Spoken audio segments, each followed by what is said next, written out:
And greetings, welcome to the Dividing Line. My name's James White, and as you can tell, it's really hard to do like a reveal or like, hey, we have a special guest, and you slide the camera over, something like that. Can't do that when you discover that the new camera you're using really doesn't have a wide shot. So we're uncomfortably close in here. There's no two ways about it. But my second live guest, you know who my first guest was in here? No. Jason Lyle. Oh man, I feel honored. Yeah, in Colorado Springs, and Jason sat right there, and we did the program. And but my camera had a wider angle to it, so we're gonna. It's amazing that you're able to fit me in this thing. You got a crowbar to get me out. I'm telling you. Well, yeah, I may be taking Tom Buck to Phoenix with me. So we'll see what happens when we get there. This is a window behind you, so maybe we could just sort of go out that way if we need to. But anyways, we're here in Lindale, Texas, and so we just finished out at BMA Seminary in Jacksonville, and that's the second or third time. I think it's the third. You've been there. I think maybe. Yeah. At least second. I'm trying to. The first time I spoke on John 8, I remember that. I don't know why I remember that, but I spoke on John chapter 8. And today I got to do a presentation, and it was live streamed. And so I assume it's going to be on the website someplace, or maybe Facebook for a while, anyways, before they get rid of all of us. But I did a presentation, not explaining everything there is to know about CBGM, but to try to just basically bring everybody up to speed that there is such a thing as CBGM and how it has impacted the New Testament already. We looked at Jude 5, we looked at Mark 1:1. We talked about coherence. I could sit here and go, so Tom, what is, but I don't want to do it because you're buying me dinner tonight. So I'm not going to do that. So, but we talked about the different kinds of coherence and through the website up on the screen, and showed how you can use some of the materials. I mean, just showing it that it's there, not how to use it really. But anyways, everybody seemed to enjoy it and seemed to find it to be a useful discussion. I think it's important for anyone who's doing New Testament work to know what's going on there. I mean, it's impacting the readings of our New Testament. People need to know that it's not just some magic box. That you shove the numbers in and out comes the answer. That's not how it works. But anyway, so we did that out in Jacksonville, and then last night you lived dangerously last night. Well, we did. Very dangerously, right on the edge. Right on the edge, which I guess is just sort of what First Baptist Lindale is known for. It's the on the edge church. Yes, that's one of the things we're called. So you had me in to talk about New Testament reliability, but it was the 1 hour version, which is the super duper duper fast version. And it was the how good is my balance version. It was because I had to use my computer. I didn't. So you get to see what's displayed back there normally when because all are redoing your worship center right now. Right. So they've got a big screen back there. So we can normally see everything that's on that screen back there. Right. But that's because our computer is plugged up. So we didn't have an extra cord to plug into that television. And so you had to look behind you whenever you wanted to see anything. It was not behind me. It was like this. That is true. And it was actually very difficult to read at that angle. It's very interesting. But my main concern was someone recording me falling off the stage would go absolutely viral on YouTube. Yeah, we were recording. You never know. The Muslims would have posted it, and the Mormons, and they all would have used it as evidence that they're right. Yeah, and Ergen Cantor was only an hour away, so he might have come right on over. So that's right. So we did New Testament reliability, and then you live on the dangerous side.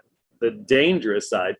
You all are doing a series on eschatology, and are you really making it up that you just simply could not find a post-millennialist?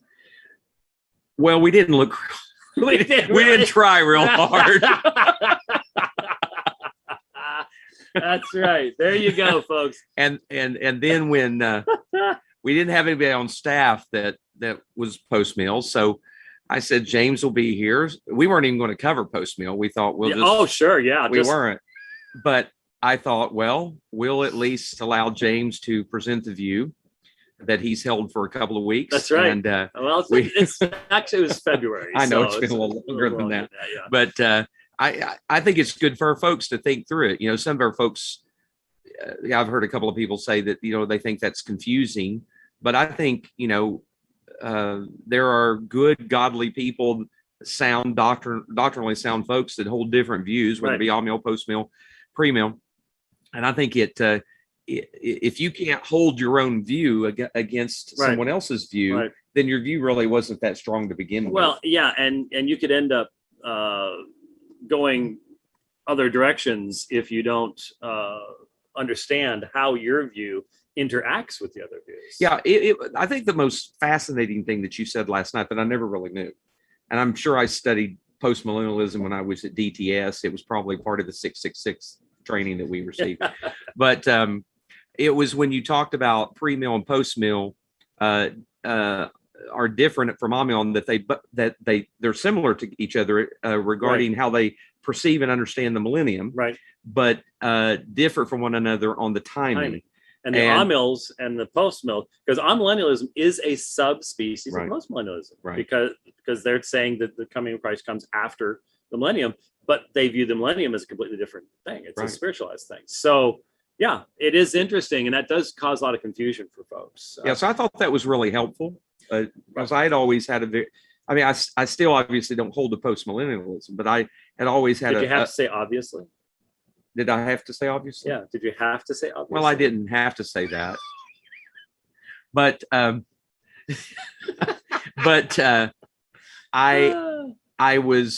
found it so helpful. At least I want to always understand positions I even disagree with, because I want to represent them correctly, even if especially if I'm going to disagree with them. I think the worst thing that we do is when we build straw men to tear them down.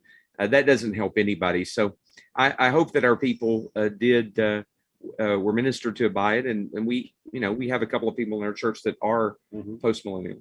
So they were willing to admit it. Well, yeah, and I enjoyed getting. That's the first time I've discussed it really fully outside of Apologia. So that was neat. So we did that, and then you want to tell them what we did after that? That might have been the best part of the whole thing. Is I have never seen with my eye the rings of Saturn. I've seen pictures, and so James has talked a lot about. Talked a lot about.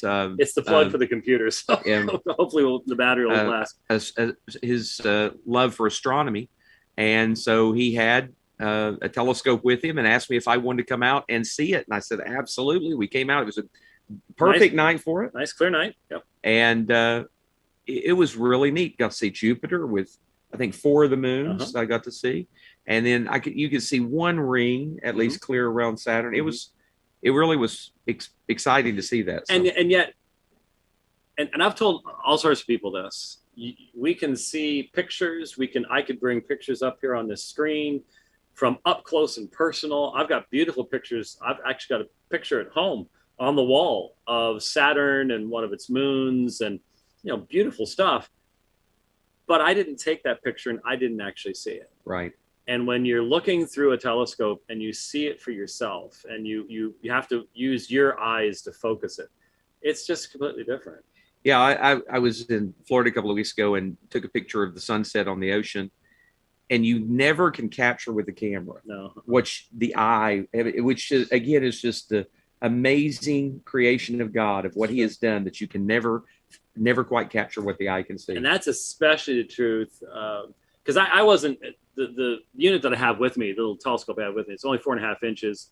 It doesn't have any of the go-to stuff. And so being able to find things, I have to use other resources, and conditions weren't perfect as far as, there's lights all over the place. There was that weird light that was flashing at us over there and stuff like that. But so I didn't get to show really neat stuff like Albireo or Orion's Nebula and things like that. So there's still much more to see.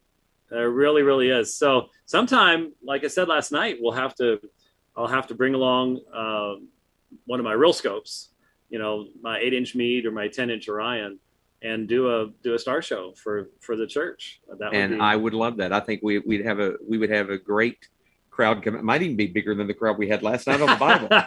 So. Well, that would be really hard to do. Yeah, we with had a one good scope. group. Yeah, with one scope, that'd be tough to do. But anyways, so we had a good time, and this is actually the last. I guess I should apologize because you're getting me at the end of 2 weeks of speaking and traveling and driving and avoiding idiots on the roads and stuff like that. And not letting this idiot drive you around. I didn't say anything. I did not say that, but I did drive today. Yes, I did. We won't go into the details on that. No. But Squirrel will say something about it. Yeah, sure. He will. Yeah. But anyway, so you're getting the dregs because I don't speak anywhere after this. It'll still take me, however, the amazing thing is I drive tomorrow, I drive the next day, and I'll still be in Texas. That's what's amazing. I mean, it's a big state, huge state. And then I go from Texas all the way home in one shot because I'm staying a quarter mile inside the border of Texas and where it goes underneath New Mexico. That's how I'm avoiding staying in New Mexico because I really don't like New Mexico. I don't know if I'd put that on air yet. Yeah, well, they might figure out where it is. Yeah, I suppose. But anyways, so this was it for me and this program. Well, I'm probably gonna do a dividing line. We'll try to do a dividing line either tomorrow or the next day from one of those locations. Well, I may be with you. I got some butter, so we can grease you up and get you out of here. I'm not feeling comfortable being this close to you without a mask. Listen, right. How long were we in the truck together at the same time? That's so much for that. But anyways, so we were also at G3 together.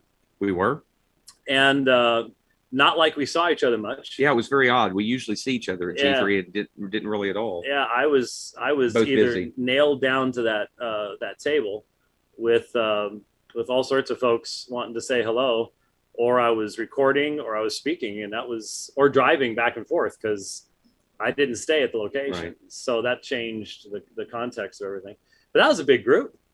It was, in fact, I personally think it was the best G3 I've been to. Yeah. I don't know why I feel that, but I do. Yeah. It was just a great atmosphere in every single session, and the folks were excited to be there. And it's been a while since folks have been able to get together, and that might be part of it. But and it was rather uneventful regarding all the COVID stuff. As long as you didn't go into the city where the mayor locks everything down, you could actually.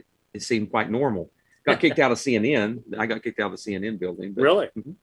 For not having a mask. Oh, of course. Of course. CNN. Yeah, that's their thing. Yeah. Well, I didn't even go in there. I didn't. The first night I could barely get in because there was that soccer game. Yes. And so they closed the roads that led to the parking structure. I couldn't get to the parking structure. We had to valet the truck and go through all this stuff for that Q&A that we had. Well, they had a food court. That's why I went in, because it was the only place that was open one of the days when we were doing the workshop. And I walked in, and I mean, they were on me like a duck on the June bug, telling me to get out of there. So that's amazing. Yeah, I just try to avoid places like that, but it's coming everywhere. But anyways, yeah, it was good, and we had a lot of good speakers. I think there was like one Presbyterian this year. Joel Beakey. Yeah, I guess so. Yeah, I couldn't. So I don't think that was meant to be purposeful. I think it just sort of worked out that way. But there was, I think, 6,400 registered people. Yes, it was jam packed. Yeah, it was. And so I really enjoyed it. But like I said, it didn't seem like I felt like I met as many of the other speakers and things like that, because I didn't go to the green room. The green room was like, it literally is like a mile away. It was yeah, you literally had to take a car from the green room to where it's like, what? That was a little bit weird. But you did a thing but you did something one day before or 2 days before? Well, I did a workshop 2 days before on 2 Timothy. Vody and Conrad and I did that. And then I did a breakout section on Hebrews as a sermon and Christ-centered preaching. That's what I did. And then right afterwards, you got together with Paul Washer, as I recall. That is true. Yeah, that's an interesting story. You want me to tell that? Yeah. Why not? It's self-effacing. Yeah. It's good. Yeah. So Paul Washer, we were going to get together to talk some things about missions in our church and him helping us with that. So he said, I'll drop by, after your breakout session. And so that's fine.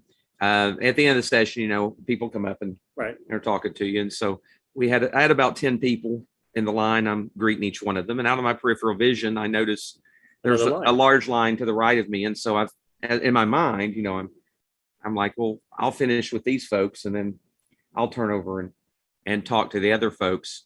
That was about twice as many people. So as soon as I finished with the last person, I turned over to see the line wasn't for me. It was Paul Washer. He got there a little bit early. And so everybody was in line to meet Paul. So, the Lord has a way of humbling you, right? A wonderful way of humbling. He does. That was one of the challenges we had was you can't stop. You just got to keep walking. And if you stop, a line forms. And it's great. And it's wonderful.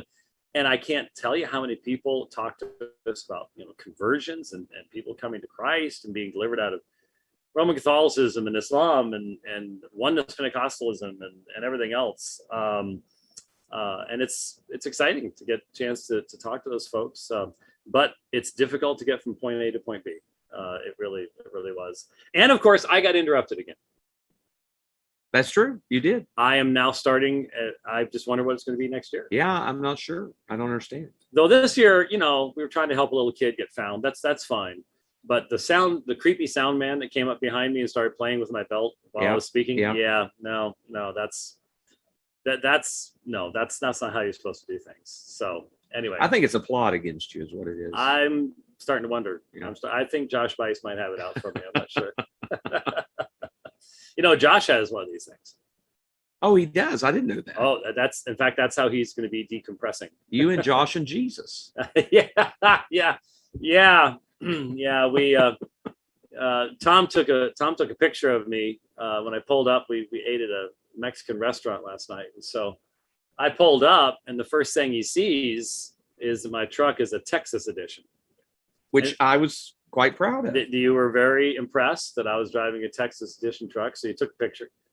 And immediately people on Twitter started talking about how Jesus wouldn't drive a truck. So on their $1,000 smartphone. Yeah, right. Damn. Yeah. And I haven't seen if the guy responded to me, but I did write to one guy and basically said, well, brother, I've got a fifth wheel over here that weighs, around 9,000 pounds, depending on how much stuff's in it. And you're welcome to come over with your Prius and try to move it, but it'll pull the axles right off your vehicle. Your little batteries ain't going to go very far with that. You sort of need something to be able to move it. And to move it, in this case, 4,100 miles on this particular trip. So yeah, but that's what you get on Twitter. That's what you get on. Well, that's also what you get in other contexts. So were you on with me what did we do at the convention? The Southern Baptist Convention? Yeah. Yeah, we did something after that. I think we did. I'm pretty sure we did. I was your first guest on your new studio. So I did do that. And was that at the time? No, that was before that. I think we did a follow-up thing at the SBC. Okay, yeah. Because we talked a little bit about what happened with the election of Ed Litton, and of course that was before all the stuff came out. Yeah. And so there have been lots of developments since the meeting. And where's the next meeting at? Well, the next meeting is supposed to be in Anaheim. I just don't see how they're going to hold it there. I mean, LA has just recently said that you can't even go into a restaurant unless you have vaccine cards. So I don't know. I know they desperately want to do it there because that works at the benefit, I think, of the woke. But and maybe it still will, in the sense of it'll keep certain people away that don't want to carry a vaccine card to go into a restaurant. But it's going to be really hard for them to try to hold a convention there a lot can change from now and June, but a lot can get worse. And it can get between a now and lot June. worse. Yeah, because here's the article. Los Angeles passes one of the strictest U.S. COVID-19 vaccination mandates. Los Angeles City Council on October 6th approved one of the strictest COVID-19 vaccine mandates in the country, requiring proof of vaccination to enter indoor restaurants, movie theaters, salons, shopping centers, and many more indoor venues. Yeah. People have to provide proof at gyms, sports arenas, museums, spas, indoor government facilities, malls, restaurants, and bars. Yeah. For people with religious or medical exemptions, good luck getting those.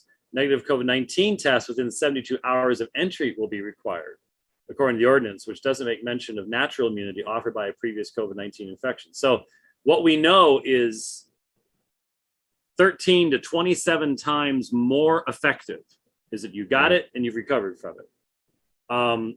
Doesn't count. Right. Doesn't count. The level of irrationality is astonishing, but that's that issue. I can't see that changing before next year. No, I don't either. Not before June. And I don't see how they can have a successful convention there. I mean, most people are just not going to get on Depends a on how you plane. define successful. You're right. But I mean, just your average person, and maybe that's what it will work towards against.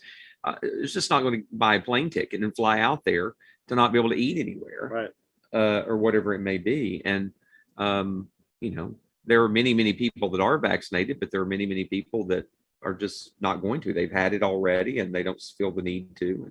Well, it's not just feel the need to. It's dangerous. I mean, if you already have the antibodies and then you get vaccinated again, even Fauci, when he was asked a few weeks ago, why should they do that? He's just like, well, you know, we're looking at the data on that. But you're still mandating it. What do you mean you're looking at the data on that?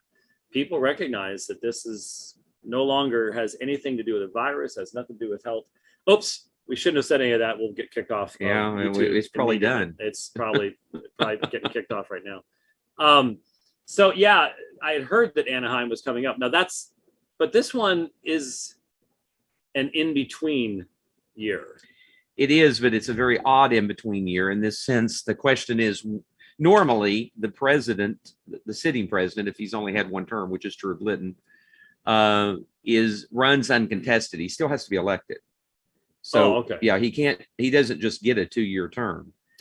Okay. But what happens is I don't know of any time, I'm sure there probably has been, but I don't know of any time that one's been contested.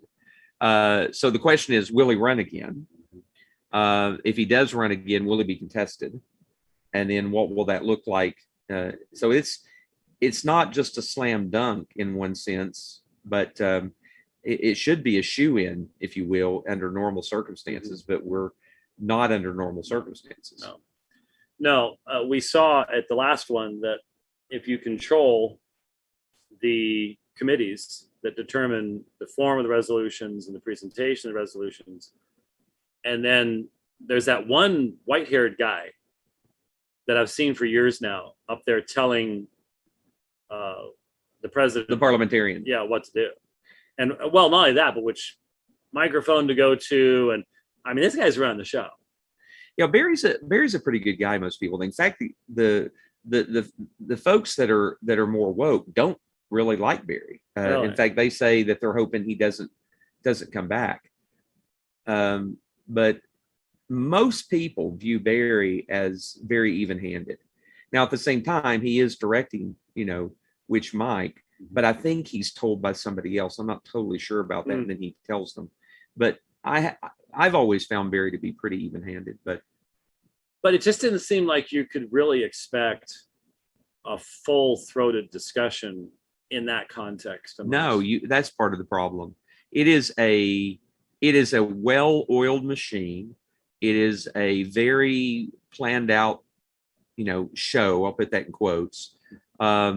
They, for a good perfect example was what happens with the North American Mission Board. I and others were at the mic to ask some serious questions. They see me at the mic for sure. They've seen me before, and for some reason this year I couldn't get one time that, even though it was a mic multiple times. One time I was the first one up, and somehow it got around to other people. But they had this long video, this long presentation. When I got to the mic, they said that he would there was a total of 15 minutes that he would take 7 minutes.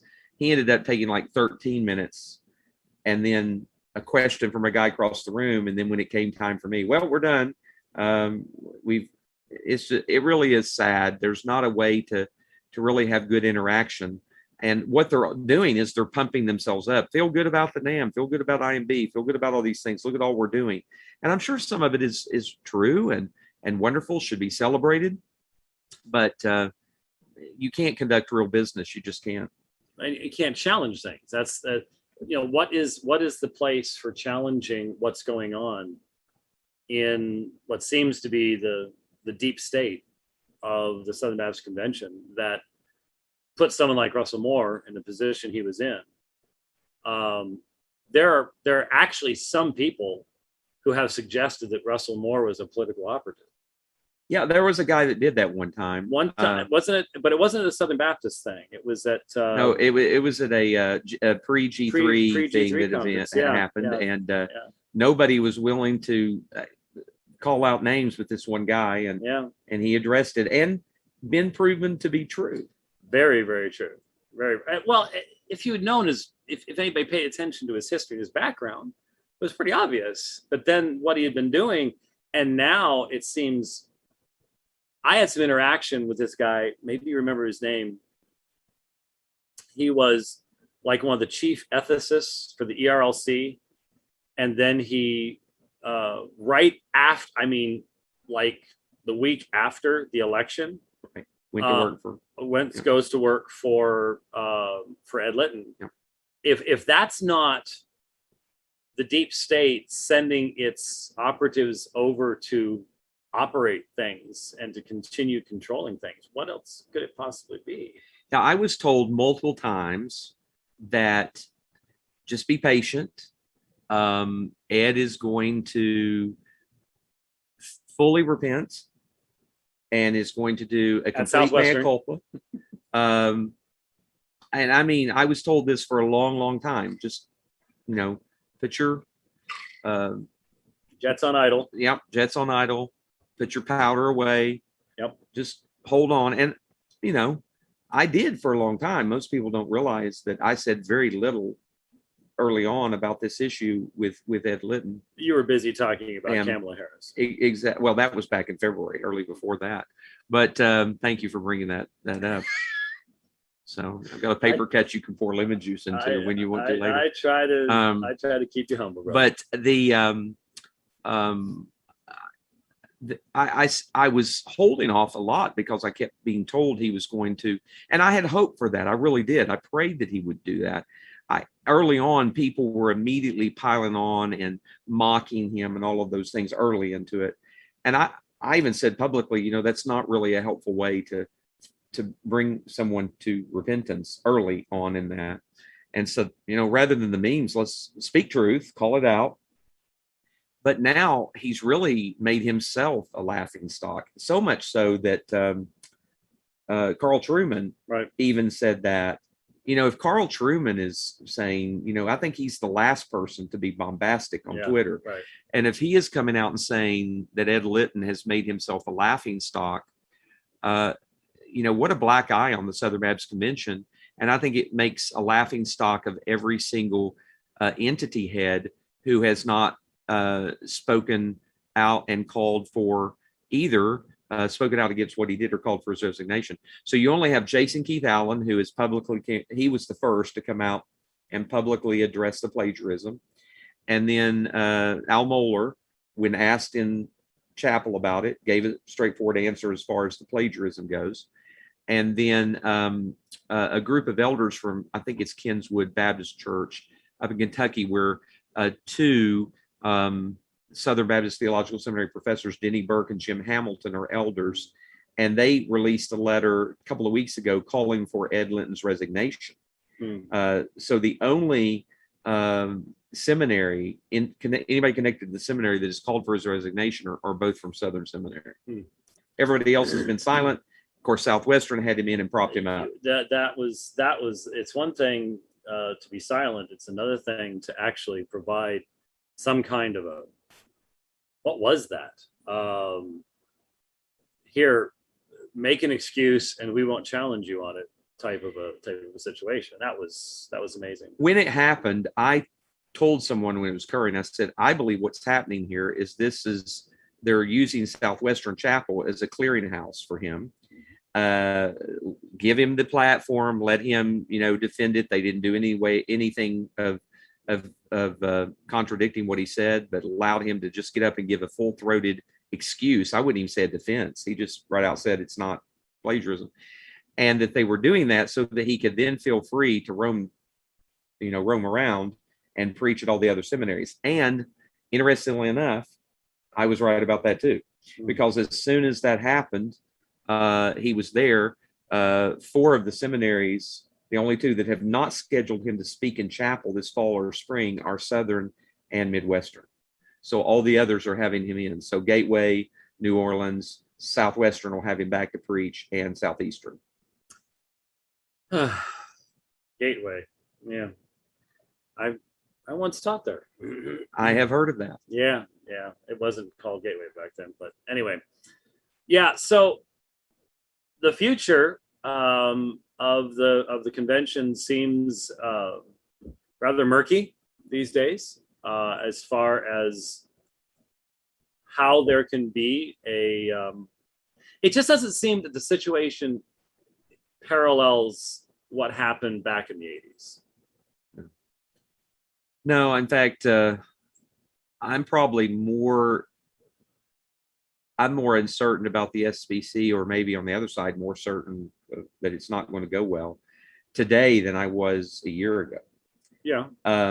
And it's very sad for me to see, because I've been Southern Baptist my whole life. And when I came, I'd gone to Moody and DTS. And one of the main reasons I did is, even though I was in the Southern Baptist Church, is this was in the late 80s, mid 80s and late 80s. I saw what was going on in the Southern Baptist schools. I saw the liberalism. I grew up under a liberal Southern Baptist pastor who graduated from Southeastern during the height of its liberal days. And when I came out, I graduated in 1993 from DTS. I'm trying to decide at that point, am I going to stay in the Southern Baptist Convention? I still was in it. I've never belonged to any church other than the Southern Baptist Church, even when I was in seminary. But am I going to pastor in the Southern Baptist Convention? And that was the very year that I'm graduating that Al Mohler goes to Southern. And I'm extremely hopeful, because I'm like, yes, I want to go back. The Lord's given me a history for a good reason. I'm going to go back to the SBC, and I'll feel comfortable doing that. And so I'm heartbroken to look and see of the change. But here's the difference between the 80s and now. And one of the leaders of the conservative resurgence said this to me. He said, back in the 80s, we had the pulpits. So we didn't have the institutions, right, but you had, the Adrian Rogers, the W.A. Criswells, the Charles Stanleys, and though, there's things that we would differ with all 3 of those guys on in one degree or another. They were staunch conservatives regarding inerrancy and all of those other things. And they were from the pulpit preaching these things. Today, Southern Baptist pulpits are filled with woke young men.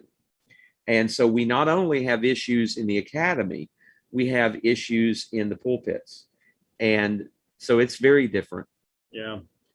Yeah. Most of the time that I get negative stuff, it's either Southeastern, Southern, Boyce, New Orleans, is where it's coming from. The students, you look them up, you click on their stuff, and it's like, wow, they're really sold out to this type of stuff. And it's sad. There's good men in every one of those institutions. Of course, there really are. I mean, there's good men at Southwestern whom I love and respect, at Southeastern and Southern and Midwestern. I don't know many people at New Orleans or Gateway, but it's not like they're all bad, theologically rotted out. In fact, I talk regularly with individuals at each of those institutions who are quite concerned about a variety of things and want things to turn as well.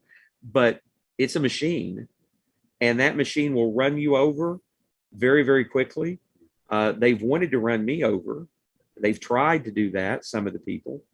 But, I have just continued to speak what I believe to be true about these things. But I think there's going to be a mass exodus in the next year or so. Now, your church is pretty large. I mean, you've got about 1,000 members. Right. That's a lot of work. I mean, I'm not sure exactly where Apologia is, but it's certainly not that large. And I know that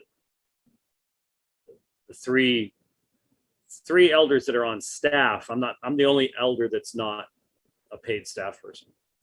I've already got a ministry to be pursuing. I mean, they're busier than a one-armed paper hanger, keeping up with stuff. I get the feeling, though, Apologia is significantly younger than your congregation. What would you say your median age is?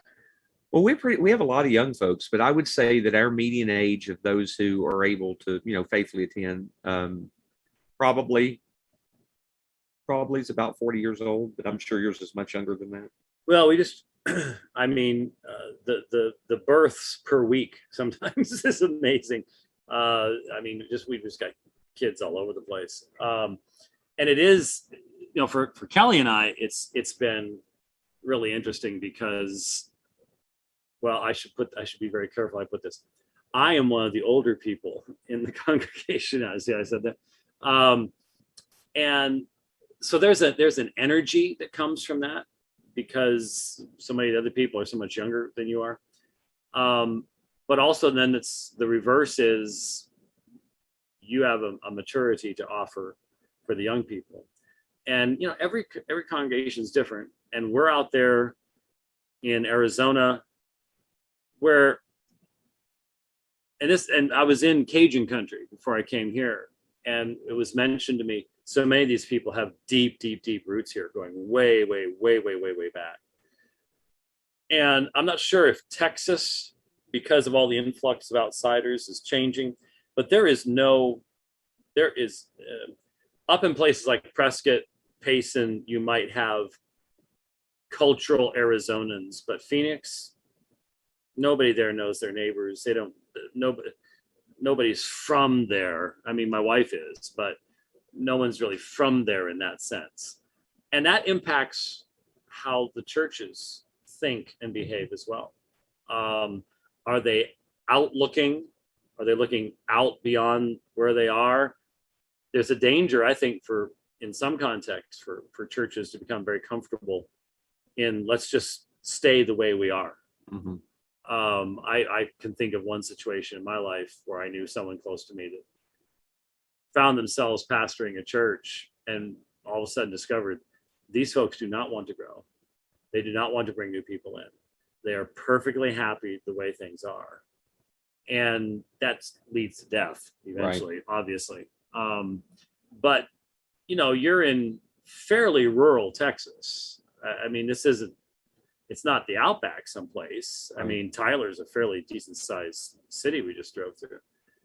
But still, a lot of folks here have deep family roots. Oh, no doubt. That. And that can impact, the outlook of the church as to how it's going to deal with missions and it's one thing to support missionaries. It's another thing to be doing missions work and things like that.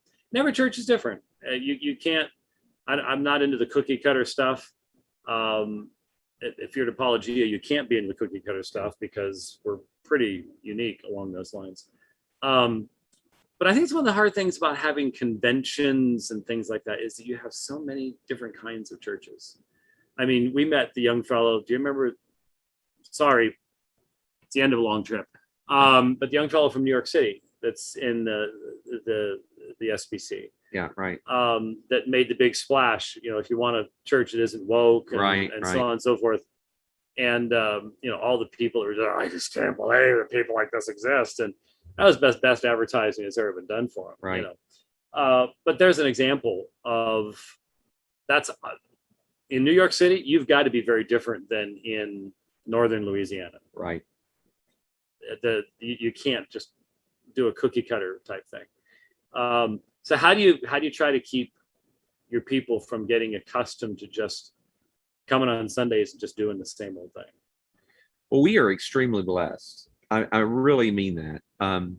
our folks are always wanting to reach folks. Our folks are not just giving the missions; they're actually doing missions, whether it's going overseas or it's being involved locally as well as internationally. We had 54 people just come to our new membership class that we just did, and the stunning thing to me is, are they from the local area or are they transplants? a few of them are transplants. So a couple of the families have come from Oregon near Portland, and Same with yeah. apology. There may not be anybody left in Western Oregon pretty soon. Nobody normal. Well, yeah, only the zombies are going to be left there. But we've new members. It's fascinating to see where people are coming from, and so many are like, "We're getting out of here. We have to." It's just it's gone insane. But the reason I was asking is Texas and Florida are obviously the two states that are being the primary recipients of, what would we call it? COVID crush, who knows, whatever. I'm just concerned because Arizona has been deeply impacted by a number of Californians that live there, and they're bringing their politics with them. So we're a purple state now. We used to be deep red, and we need Texas and Florida to stand firm. Yeah, there's no doubt of that. I mean, it's something that we're concerned with as well, especially if you're in the Austin, Houston, Dallas area. Yeah. They were already blue, and now they're deep blue. But yeah, it's odd to me that people would flee from someplace and bring the very things with them that caused the place to collapse in the first place. I don't understand that. But let me just say one thing about, you and I were talking about this a little bit earlier, but that I love about our church, and I honestly think most Southern Baptist churches are like this. Most churches, if they love the Lord, if they're preaching the word, they're not what we get painted out to be regarding being a bunch of bigots, right, a bunch of racist people. And the amazing thing with our church, since we have talked about and fought against the issues of worldly ideology of social justice, because you and I both are for justice in society from a biblical viewpoint. But the woke social justice stuff, we've actually grown in folks of different ethnicities have come to join our church. We had a couple just this last week join, and we're just talking about how wonderfully accepted they felt coming to our church. And I'm sitting there going, this is not what gets painted. I guarantee you that people on the internet think that my church is probably 100% white, and that we are that if we saw anybody come in that even had a pigmentation just a little bit darker, that they would be frowned upon and kicked out. And it's just not true. Right. And I have never experienced that kind of atmosphere in any church I've pastored or any church I've been in. All of this stuff that they're doing to divide our culture is also being brought into the church to divide the church and to turn us against one another. It's just stunning to me. It is, and it's sad to see, obviously, but it's we're dealing with a fully controlled media. It's a narrative that's being presented. It's not meant to actually represent what the truth is. And I've just never been in churches that would fit most of the stereotypes that are out there. There may be some there. I mean, but they ain't inviting me in. So not gonna be going there. So anyway, what do you see? People will ask me once in a while, so I'll put you on the spot, because I know how I'd answer this, but what do you see 5 years down the road? I mean, you've got a fairly large congregation, fairly large facility there. You've got to make plans. I don't know how to make plans right now. I mean, I don't know how to, people say, well, would you come and speak in 2021 at our conference? And my answer always is, if I'm allowed to, right. If the borders are open, I'm laying out now if I can get there by driving. But I honestly can't answer that question 6 months down the road. What if they absolutely do this? What if they connect your financial, your ability to spend money, to use a credit card, to your vaccine status? Right. I mean, it could be done tomorrow, technologically speaking. No Absolutely question could. about it. And so what if they do that? I don't know. Well, I think two things for me. One, make hay while you can, Oh, yeah. and be busy about doing, you take advantage of every opportunity the Lord gives you now. And I've actually used this verse for years, but it's never been more appropriate or more on my mind when Jesus said that each day has enough trouble of its own. And I just try to remind myself that each day as I look, try to look 3 or 4 days down the road to say, you know what, each day has enough trouble of its own. Let me be busy about doing what I can do now for the Lord, and we'll see what tomorrow brings. Now, I don't mean that we don't think of standing up against the things because of what could happen, but we can only do so much. I think one of the biggest things is to persuade people that there really is an issue, and that so I'm sitting and having a dinner with a Christian friend, not in this area. I was actually out of town, and they shared with me how that they had never dreamed that a year ago that they would comply to getting a vaccine. Their work demanded they get it. If they didn't get it, they would be fired. But they told them that if they did get it, they wouldn't have to wear a mask. Then 2 weeks after they got the vaccine, you want to guess what happened? Had a mask mandate. Had to mask as well, not by the state, but by the business. And we know why. Yeah.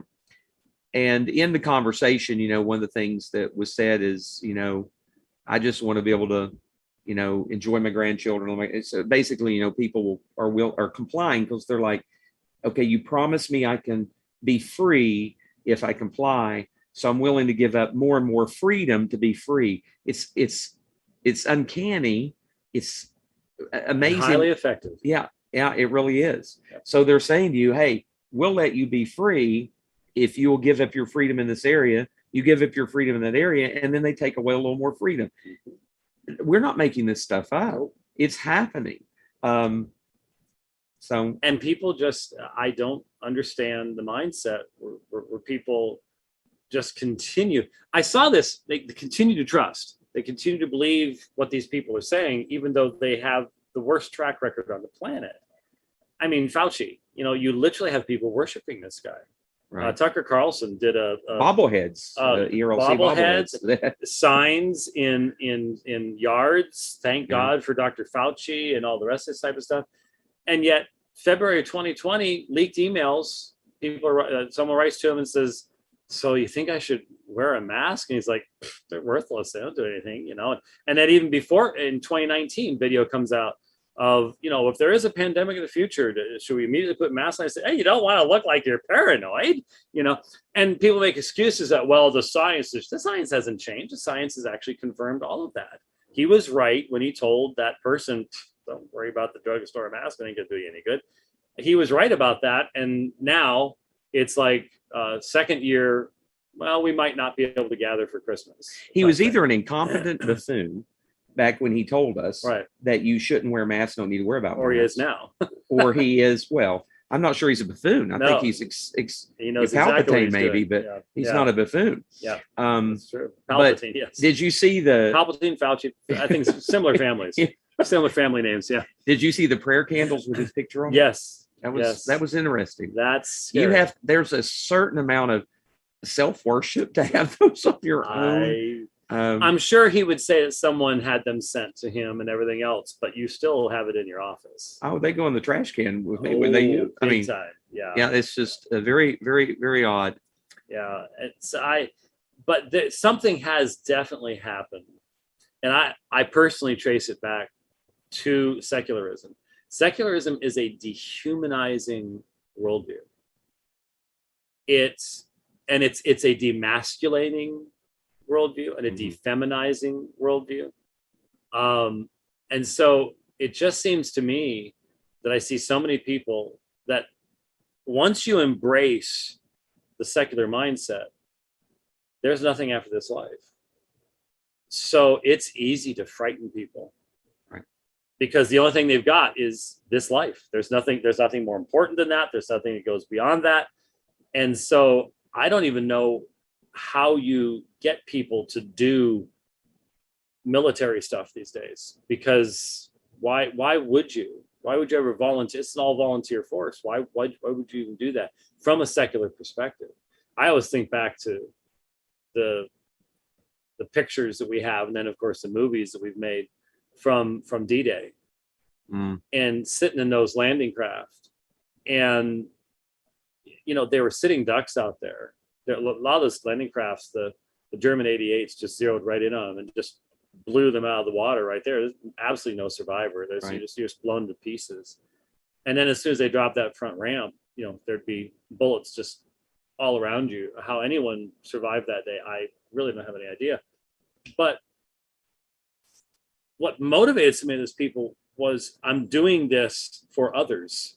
Right. I'm doing this for something that's bigger than me. In a secular worldview, at the bottom, you may pretend, and your professor at your university may say there's something bigger than you and in social justice, something like that. But at the bottom that once you stop fizzing, that's it. There's nothing beyond that. And eat, drink, and be merry. Tomorrow we die. That's exactly right. But at least back then, eat, drink, and be merry, for tomorrow we die, there was still some kind of a concept of some value to human life. Once you've dragged it down to where a sea sludge and human life are pretty much the exact same thing. There's cosmically, I debated a atheist once called Dan Barker. I don't know if you've ever seen the debates I did with Dan Barker, but he's a former Christian. He's apostate, and very proud to be a part of Mensa, and a concert pianist, a bright guy, but just hates God. And he used the phrase, and I used it in my debate against him. He says, we're cosmic broccoli. We're cosmic broccoli. And broccoli has no inherent long-term worth. And I remember catching him. He struggled to answer this question. He's debated, I've debated him. Doug Wilson debated him. He's debated a lot of different folks. And I knew he was a concert pianist. And so I knew he was very, very good at that. And so I asked him if his music would still be objectively beautiful after he dies. And you could just see the struggling in his mind, because there's a part of him that realizes, those incredible tunes by Bach that haunt us to this day will still be beautiful when he stopped fizzing. And when he's played that, a recording of that is still beautiful after he's gone. That means there's something more than what he thinks there is in this world. But his worldview just doesn't allow for it. And so he has to, and it's sad to see an intellect like that. So in his case, I'll be honest, from a biblical perspective, so much under the judgment of God. I don't know what light he sinned against in his past. I have no earthly idea. But to see an intellect like that trying so hard to come up with some way of denying its own nature. And so that's why it's one of the things that makes it difficult for me to look into the future. We can look at what the Soviets did. Because we're dealing with communism in our own land now, and our people don't realize it because they don't do history. It's one thing to look back at the Soviets and what they did, but they did not have the technology that we have today. And so we can't rely upon the tried and true methods of old, of meeting in a grove of trees out in the forest for church, because now you have drones and satellites. And so making plans for the future, at the same time, I have to go, all right, but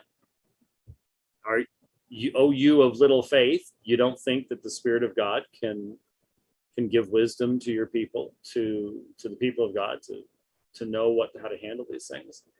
But right now, it's really one of those situations like, you'll be given that wisdom at the time that you need it and not before. Because I'm sitting here going, I can see so many scenarios where you you cannot meet with your people. They can control the horizontal and the vertical, and I don't know how to handle all those things. So you pray for deliverance. I've always prayed for deliverance from evil men and women, but that's an expression of God's prescriptive will. The fact of the matter is, God's people have been put under the control of evil men and women many times in the past.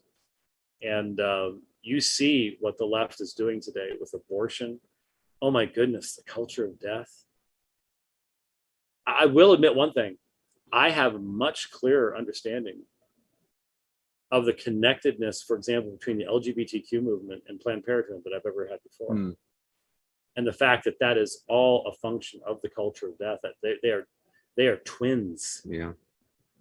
And I wouldn't have seen that in the 80s. I wouldn't have seen that in the 90s. We were in a position where we were in so much neutrality with the world. The state wasn't, we didn't care about the state. I mean, outside of filing your taxes, you really didn't give them much of a thought. Now they want to tell you you can't sing and you can't have the Lord's Supper. And we're complying in many cases. We did. And I think that there's such an anemic theology, or the theology is anemic regarding how we relate to the state.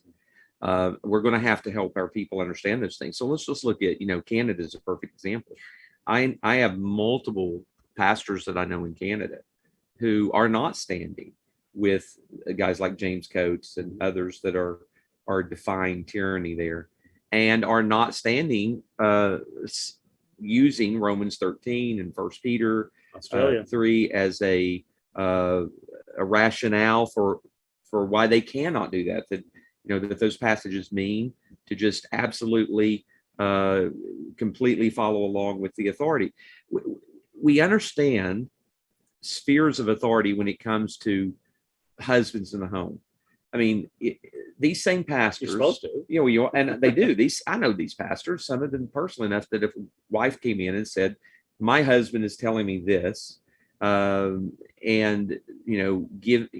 treating me in this way," that they would say, "Well, that's not in his sphere of authority to control you in that way, and you don't have to submit to that tyrannical rule of a husband." We understand that in the church. There are verses that say that my members are supposed to obey their leaders, right? Right. But is there a line which I can cross as a pastor that becomes tyrannical, that becomes cultish, that would not obligate my church members to just follow along what it is? Of course there are. Why do we get that in those realms of authority? We don't get that in the government. I don't understand. Oh, it's because we have lived under its authority for so long and didn't feel threatened by it. I was raised to be very patriotic, but very respectful to the flag, respectful to the nation. This is a nation that, won World War II and all the rest of that stuff. And we've missed the biblical fact that any government is a conglomeration of fallen men. And when they decide to join together to express their rebellion against God, and that's what these people are doing. I mean, right. LGBTQ plus, Planned Parenthood, abortion, these are their moral goods. And it just seems like, I've been saying for a long time, it seems like God is withdrawing his hand of restraint. And we're now seeing things that we could never have imagined in 1990. And whether intentional or unintentional, and I think that it really doesn't matter at this point to one degree or another, but we take like the RLC and when Russell Moore was there, I don't know if you remember this, but it's probably been about 6 or 7 years ago, maybe more than that he was celebrating that we're not Mayberry anymore. You may remember that Doug Wilson wrote an article about that. And he was decrying, the Bible Belt, cultural Christianity, which both you and I, when it comes to cultural Christianity, were repulsed by a lot of the things that are produced out of that. But to celebrate secularism taking over as a means by which, hey, this is great opportunity. Well, I'm not so sure that the way he went about talking about those things were helpful, but a lot of young pastors who had a strong distaste for cultural Christianity. And I understand that because I do too. I grew up in it. I understand having a distaste for it. They weren't really thinking deeply about the things that Russell Moore and others were saying regarding that. And they just bought it wholesale. This is great. This is what a wonderful mission field we can have. Well, you can have a mission field. There's a wonderful mission field in cultural Christianity too. You in both sides. The question is, which worldview would you rather live in to go out and proclaim the gospel and call people to repentance? And so, the Lord may turn us over to secularism, but I certainly don't want to hand the keys over to them and say, hey, this is wonderful, let's do it. Yeah. Well, secularism will destroy itself, but the only question is, how long will that process of destruction be, and how devastating will it be to the world as a whole? That's the only question I have. No society that cannot tell the difference between a boy and a girl and will not allow for the family to exist can possibly exist for any length period of time at all. And it goes all the way up to our president. It does. Right well, I'm now, talking about that view of boy and girl. He is himself talked about what was the 8-year-old boy that says he has a right to live as a girl or whatever it was he said in that. I'm convinced that I just don't believe that the man is fully functional, and therefore I think that's representing other people who are much more of a shadow. I don't see him as being much of involved in making decisions. I really don't. When you listen to him talking off script, it's just like this. There's nothing there. And so who's really running this country is the question. But we can't get into that, right? Believe it or not, we've been on for an hour. Have we really? Yes, sir. My goodness. Yes, sir. I'm sure people are ready to turn us off. At least me off. But second guest in. So what do you think? What do you think of the digs here? I love it. I'm glad that you have this ability to travel like this. I loved hearing you talk about the opportunities it's giving you that you didn't have before with flying. So the Lord has been good to you, and I'm thankful that He has, because we need your voice out there. Thankful for your voice. Well, thank you for this is being one of those churches that allows me to come in, and you're on there. Evidently, I had never really looked at it, but you've got the 10 all down the bottom. Right. You got the 20 that sort of goes up that way, and you got the 40 going this direction. And that's through most of the red states, which is about the only places I think I'm going to be able to be going. So we'll be going back and forth. The folks in Louisiana, for example, were saying, hey, would you do some Roman Catholic debates down here? Oh, that's the big thing down here. And I'm like, go for it. Yay. And so what's the big thing around here? Barbecue. So we're gonna have a debate on barbecue. Well, you and I could have a debate on barbecue, because I'm not a real big barbecue person. What we had today was good. Yeah, I thought it was good. That potato, I'm a little concerned about that potato, because if it's that big, there's probably radiation around. There may be, but what's it matter anymore? Yeah. It's almost the end anyway. You and I are pretty old anyways, but we'll but I'm much older than you are. Yeah. Well, around here, it's just we're kind of insulated, if you will, from the rest of what's going on in the world. It's going to be shocking when it shows up to our folks. Our school system, we have a really good. Our school board has 6 members on it. 5 are members of First Baptist Church. So no CRT yet. Huh? No. Yeah. So we're really blessed. We're insulated, and I'm thankful for that. We have a really good. If you have to put your kids somewhere in a public school system, where we are in Lindale is one of the best. We numerous teachers in our church that are believers. The principal's a strong believer, and sincerely is, not just one who professes it.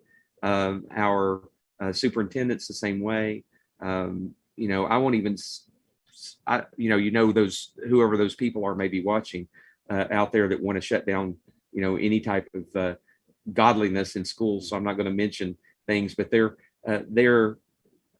it's just a wonderful environment to be in, but it's not going to last forever. And it's so different than most other places. Yes, it is. It really, really is. So anyway, well, we'll find something to cause trouble with here at some point. Do a debate on it or something here. Yeah, we may have to go into Dallas to do it. Oh yeah. There's lots of stuff to do in Dallas. Yeah. Did you see though? Soteriology 101. His name slipped my mind. Leighton Flowers, and I don't mean to forget his name because Leighton is always friendly to me when I see him at the convention. Yes. Did you see he was happy about your truck too? Did you see that? I did see that. He said there was something we could agree about. Yes, there is. Maybe he could get a second string on his banjo, and we can agree about the trim package on my GMC. Yeah, there you go. There's some unity. Progress. Right there. Progress. There you go. Yeah. Well, I'm glad that he recognizes a good truck when he sees it. Yes, he does. Sees a good truck. It is. So, anyways, all right, brother. Well, you are number 2. Sorry that Jason Lyle got here before you, but it was just I was going north. It's an intellectual drop. Anybody sitting there after Jason Lyle is an intellectual drop. There's absolutely no question about that. He is amazing. Have you ever had him out? No, I have not. Really ought to think about it. He is just really worth having come in and do stuff. Well, you'll have to connect us. Oh, because I've never even spoken to him. Easily done. I love to promote his stuff. He's got a great book on fractals out now that you got to take a look at. It's good stuff. So thank you, brother, for putting up with me for this time and for sitting here in the AO mobile unit. There's a lot of people. Every time everybody visits, they're like, "Oh, so that's what the rest of it looks like." It's like, yeah, it's not overly clean right now, a little cluttered. But by tomorrow morning when I leave, everything you see there will have to be exactly where it belongs. Because, I'm tempted to come over and watch football tonight with you because you've got a great setup. Yeah, I do. You could, we could. Putting the bike away is a little tough, but I could ride while you're watching football. Yeah, I'll let you ride. I'll eat popcorn, you ride. Probably needs to be the other way around, but anyway. Yeah, that's for another deal. All right. Well, thanks everybody, and thanks, Rich. I threw it at Rich pretty quick, and so he was looking somewhat stressed back there. But thanks for getting it all put together. One of the reasons we did this quickly is so that Tom and I can now go have Mexican food. We've got to get that done, and I've got stuff to get done before I head out in the morning for another 7-hour run. And the one thing I love Texans, but there ain't much in the way of mountains to look at around here. Between here and West Texas, it gets worse. But our hearts are big. Your hearts are big, your state's big, but your mountains are pretty non-existent. Yeah. So that's what I got going tomorrow. So Rich, thanks a lot for everything, and thanks for watching the program. Sometime tomorrow, next day, we're going to try to do another program. Obviously, keep the app on. We'll let you know. God bless you.